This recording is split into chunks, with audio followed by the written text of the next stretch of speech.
Hello दोस्तों, welcome. आज पूरा एनालिसिस वीडियो है आपके लिए। इसमें फंडामेंटल्स भी कवर करेंगे, टेक्निकल्स भी कवर करेंगे और साथ में बिजनेस को भी पूरा अच्छे से देखेंगे। तो आज की वीडियो है इंडिगो पेंट्स पे, एक छोटी सी कंपनी जो 2000 में शुरू हुई और आज ये 6000 करोड़ का मार्केट कैप है इसका। कंपनी पेंट्स बनाती है और emulsion, enamels, wood coating, cement paint, ये सब ऑफर करती है ये कंपनी। अब तक ये टायर 3 एंड 4 की सिटीज़ और विलेजेस को कवर कर चुके हैं और अब ये टायर 1 एंड 2 में एंटर होने की कोशिश कर रहे हैं। इंडिया की जो पेंट मार्केट है वो फास्टेस्ट ग्रोइंग मेजर मार्केट है वर्ल्ड में और इन्होंने लास्ट 10 इयर्स में जो ग्रोथ की है वो सेक्टर से, इंडस्ट्री से 2 गुना स्पीड से ये ग्रो कर रहे हैं as compare to paint industry. तो ये एक ग्रोथ स्टॉक है हमारे पास। हमें पता है ये इंडस्ट्री को जो एशियन पेंट जैसे पुराने बड़े कंपनीज डोमिनेट करती हैं, ऐसी इंडस्ट्री में इन्होंने अपनी जगह बनाई है इनोवेटिव प्रोडक्ट से।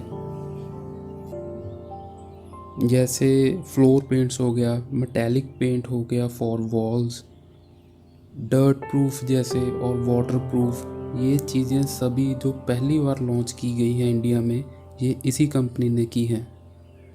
अभी इनकी मैन्युफैक्चरिंग है जो मेनली वो राजस्थान, तमिलनाडु, केरला में हो रही है। तो ये 4 इनके मेन मैन्युफैक्चरिंग प्लांट्स हैं और प्रोडक्ट इनका सारे देश में अवेलेबल है। तो ये तो थी क्विक इंट्रो। अभी फंडामेंटल्स की तरफ चलते हैं।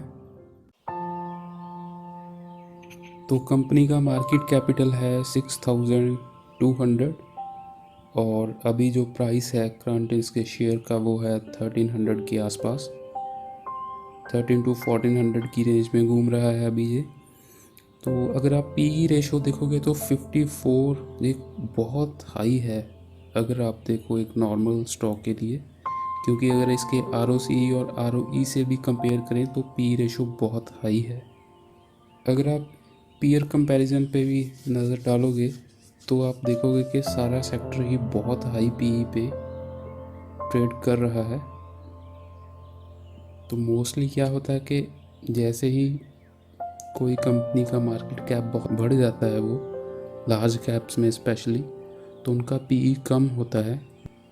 लेकिन इस सेक्टर में जो लीडर है उसका पीई भी सबसे ज़्यादा है। अगर आप प्रॉफिट एंड लॉस को ध्यान से देखें तो मार्च 2018 से हम देख लेते हैं 411 की सेल्स दिखा रहे हैं। वो हर साल बहुत अच्छे से बढ़ती जा रही हैं। 411 से वो 2022 में 906 तक आ गए हैं, जो कि डबल से भी ज़्यादा है। और ऑपरेटिंग प्रॉफिट मार्जिन्स देखोगे तो वो भी काफ़ी अच्छे हुए हैं। 17 हाईएस्ट था, अभी 16 के आसपास चल रहा है, जो कि अच्छी बात है। और प्रॉफिट्स भी अच्छे बढ़े हैं। ये दिखाता है इसकी ग्रोथ। कंपनी जो मेन फोकस कर रही है वो अभी ग्रोथ पे ही कर रही है और कंपनी है जो वो ऑलरेडी प्रॉफिट मेकिंग है। कुछ ऐसा नहीं है कि अभी लॉस में है, आगे जाकर उसने प्रॉफिट में आना है, नहीं, वो ऑलरेडी अच्छे प्रॉफिट में है। तो इसी के चलते जो पी रेशो है वो हाई है इसका। बैलेंस शीट को देखेंगे वो भी अच्छी है, क्योंकि डेट वगैरह नहीं है, डेट फ्री है। अगर कैश फ्लो देखा जाए तो वो अभी थोड़े टाइम के लिए नेगेटिव चलेगा, क्योंकि कंपनी इन्वेस्ट कर रही है केपेक्स पे, नए प्लांट्स लगाए जा रहे हैं। तो वो नेट कैश फ्लो वो नेगेटिव रह सकता है अभी के लिए।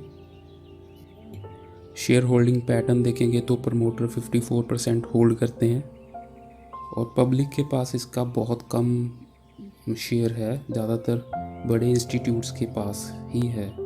तो इसको पॉजिटिव नेगेटिव आप कैसे भी देख सकते हो, ठीक है ओवरऑल।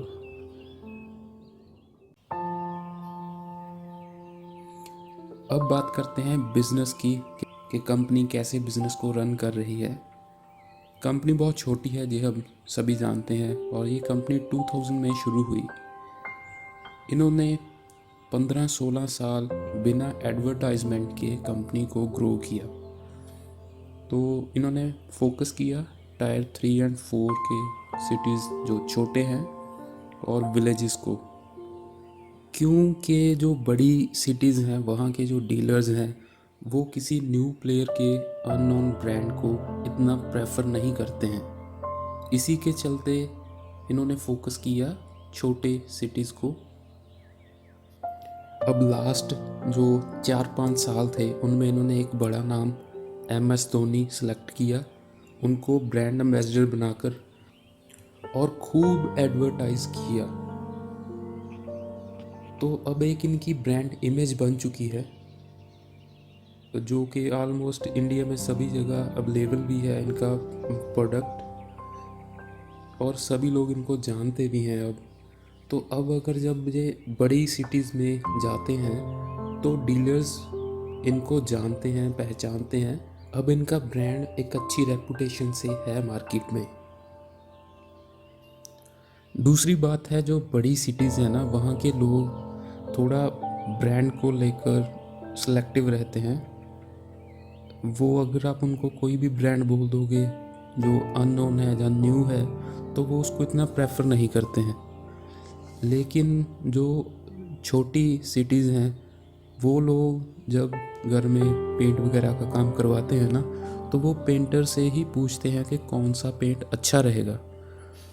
तो वहाँ पर जो पेंटर है वो उनको सजेस्ट कर सकता है, गाइड कर सकता है कि आप ये कंपनी का ये प्रोडक्ट यूज़ कर सकते हो।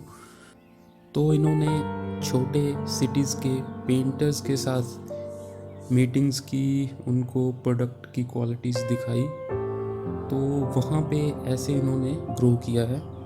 अब ये बड़ी सिटीज़ की तरफ आ रहे हैं तो बड़ी सिटीज़ में लोग इतनी जल्दी नए कंपनी के, नए ब्रांड के प्रोडक्ट की तरफ नहीं जाते हैं।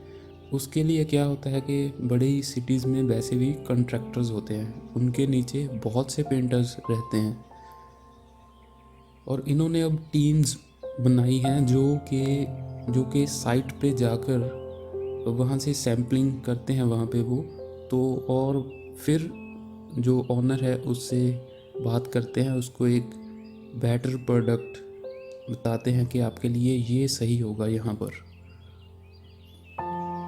दूसरा ये भी है, जो बड़ी सिटीज़ हैं वहाँ पर कॉन्ट्रैक्टर्स रहते हैं, और अगर आप एक भी कॉन्ट्रैक्टर को कन्विंस कर पाए अपने प्रोडक्ट के लिए तो उसके अंडर ना बहुत से पेंटर्स होते हैं, और आपकी सेल्स एक सिंगल कॉन्ट्रैक्टर ही काफ़ी ग्रो करवा सकता है as compare to painters in small cities.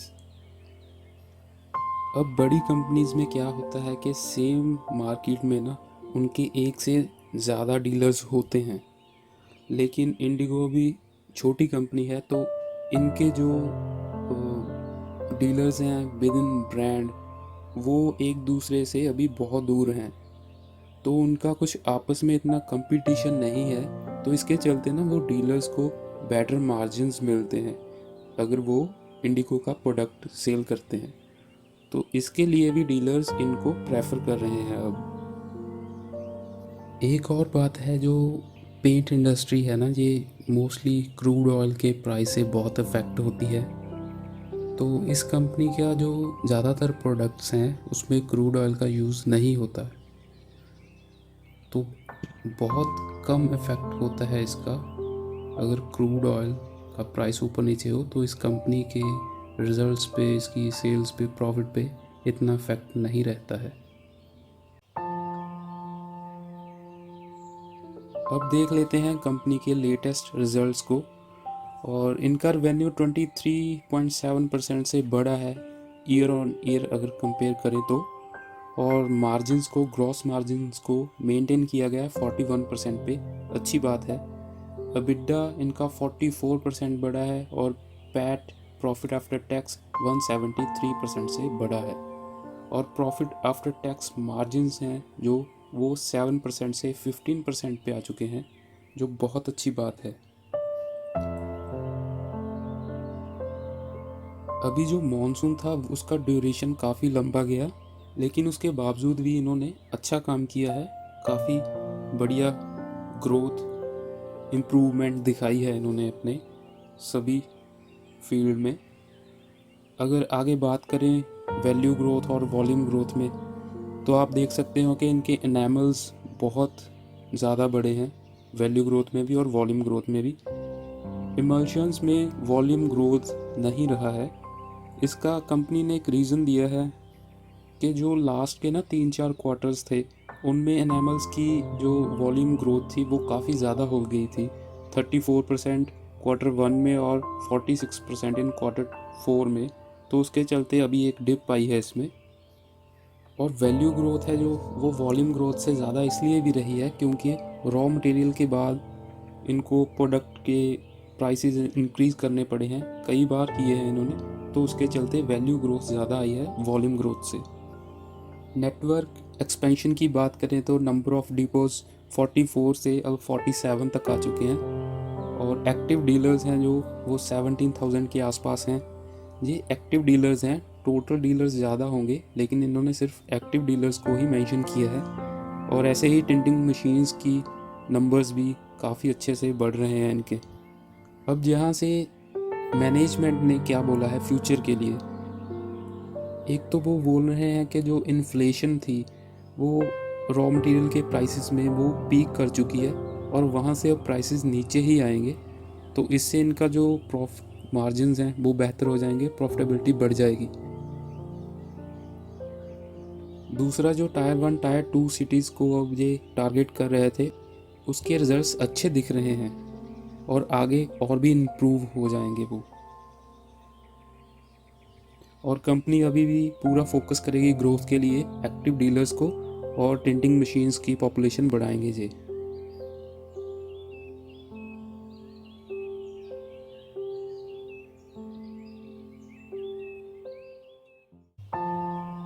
Paint industry में आप क्वार्टरली रिजल्ट्स को इतना प्रेफर नहीं करिएगा क्योंकि इनमें जैसे मॉनसून है वो आगे पीछे होने से काफ़ी इफ़ेक्ट पड़ता है।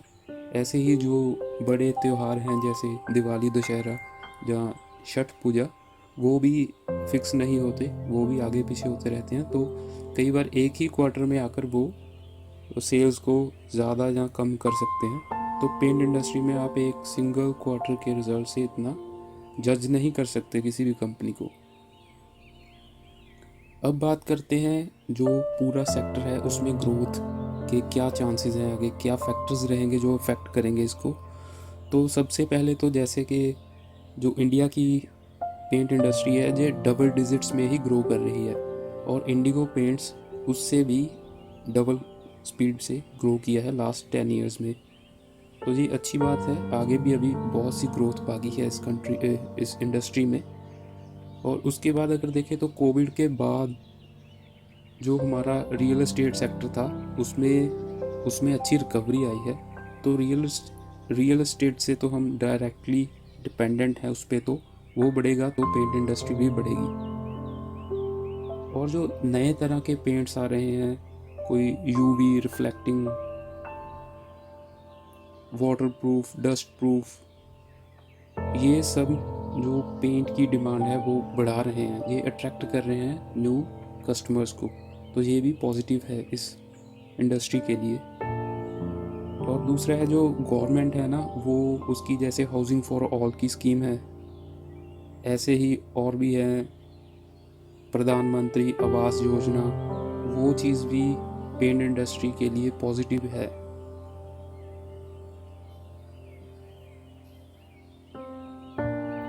इन सब फैक्टर्स को देखते हुए हम बोलना चाहेंगे कि आप इसमें अपने टोटल पोर्टफोलियो का मैक्सिमम 5% ही इन्वेस्ट करें, क्योंकि कंपनी अभी छोटी है थोड़ी, तो इसमें थोड़ा रिस्क रहेगा ही और वैल्यूएशंस हैं वो बहुत ज़्यादा हैं। और दूसरी चीज़ हम क्या कर सकते हैं, हम टेक्निकल चार्ट से थोड़ी हेल्प ले सकते हैं। जैसे हम देख रहे हैं कि ये कंपनी का जो स्टॉक है इस वक्त 14 और 1300 के आसपास घूम रहा है।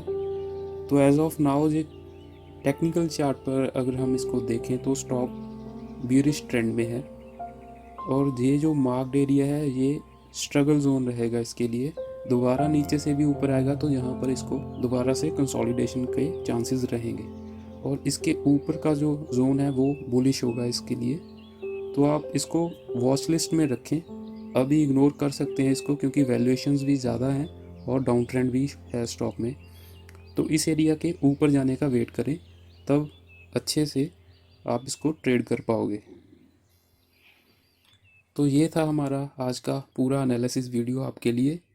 उम्मीद है आपको अच्छा लगा होगा, और आगे ऐसी और भी वीडियोस लेकर आएंगे आपके लिए। तो हमारे साथ बने रहें। Thank you and good bye.